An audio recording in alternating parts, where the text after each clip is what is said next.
Bien, pour commencer la rédaction d'un nouvel article, vous avez deux solutions. Alors la première, c'est de choisir l'endroit où vous voulez publier votre article.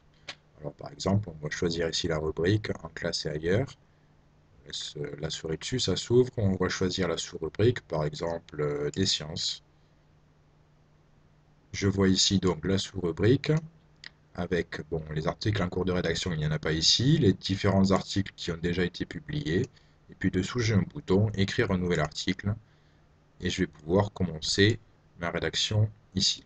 Deuxième solution, je reviens à la page à suivre. Deuxième solution, bien j'ai ici un bouton écrire un nouvel article. Donc il suffit de cliquer dessus. Choisir le titre de l'article. Donc je mets n'importe quoi.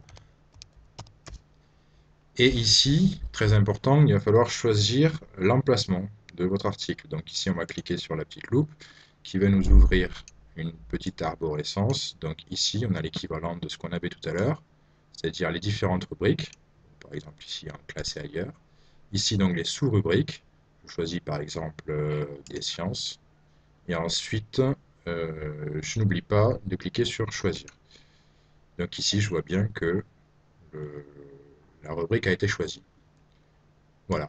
Donc ici, ensuite, vous avez la possibilité de faire une... Donc après avoir saisi votre titre, vous pouvez taper une description rapide qui s'affichera sur la page d'accueil.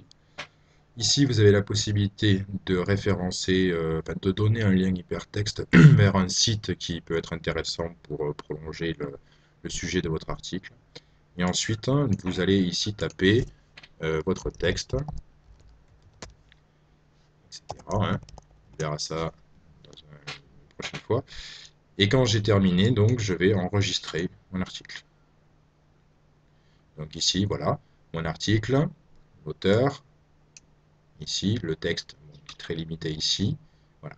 Si je veux le modifier, ben, je clique sur modifier cet article et je vais retomber sur la même page que tout à l'heure. Donc je peux faire des modifications. Là, je enregistre, je reviens sur l'autre page. Lorsque votre article, imaginons que l'article soit terminé, très important ici, de changer son statut. Alors ici, vous avez un petit encart qui vous dit, lorsque votre article est terminé, vous pouvez proposer sa publication. Donc ici, vous avez un lien, demander la publication de cet article.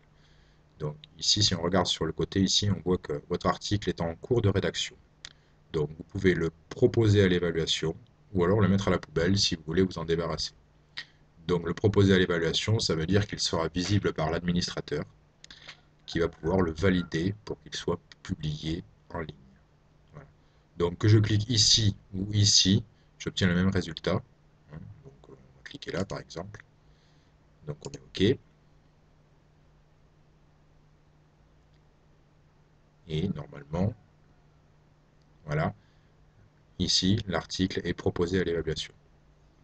Donc c'est-à-dire que maintenant, il sera validé par l'administrateur et sera mis en ligne très rapidement.